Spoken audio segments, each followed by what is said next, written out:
एक बड़े सदमे से भरा हुआ दिन है।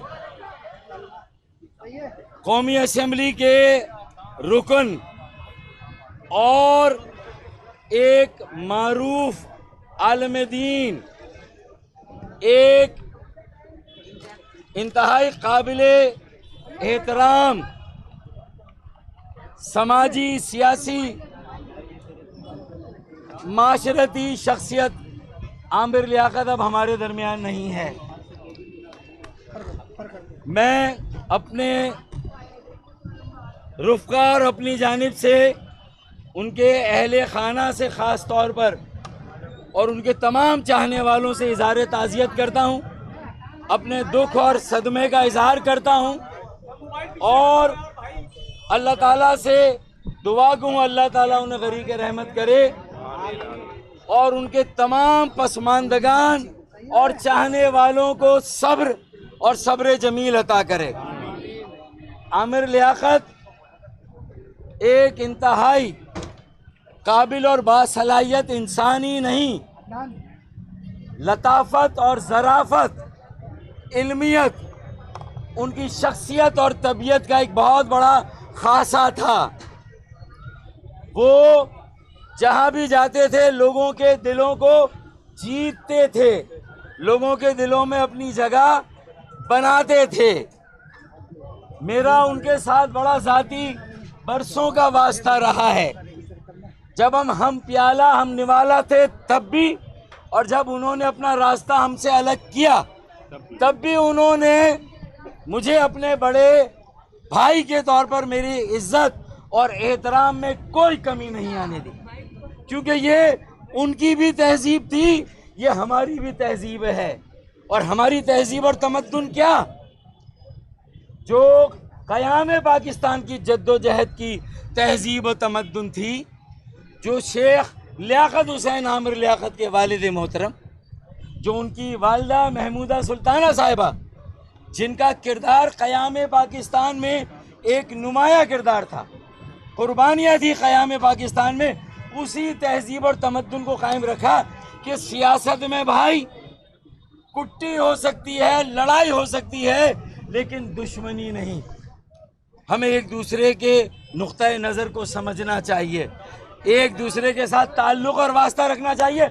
और जब वो एने 245 से जीते और मेरी सीट एने 245 की चली गई, तो 2 दिन बाद सबसे पहले मेरे घर आया आमिर लियाकत और कहा, फारूक भाई ये आप ही की सीट है, ये आप ही जीते हैं, और मेरी सीट हो या आपकी सीट हो, हमें मिलकर काम करना है। और चंद माह पहले भी मेरे पास आए थे। मैं उनकी तबीयत का एक ख़ास पहलू आपको बताऊं कि वह हर एक की खुशी में खुश होते, हर एक के गम में शरीक होते। अपनी खुशियों में तो लोगों को शरीक करते, लेकिन अपने दुख और अपने गम में लोगों को शरीक नहीं करते। और यही बात शायद उनके लिए जानलेवा हुई। ये उनकी खुददारी थी आमिर भाई की, कि जो किसी भी वजह से डिप्रेशन था, किसी भी वजह से दिल पर बोझ था, उसको अपने दोस्तों के साथ भी बांटने की उन्होंने कोशिश ना की, और उस गम को, बोझ को अकेले सहते रहे, जिसके नतीजे में आखिर में वो खुद दुनिया से चले गए, लेकिन अपना गम किसी को नहीं दिया। और भी आप क्या समझते हैं उनकी मौत की तहकीकात होनी चाहिए? देखें, मैं ये समझता हूँ, मैं आज एक बात खुल के कहूँगा कि थोड़ा सा हमें सोशल मीडिया पर भी,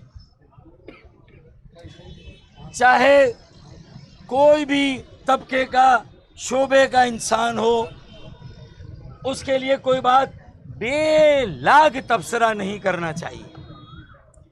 उसकी सियासत, उसके नज़रियात से इख्तलाफ करें।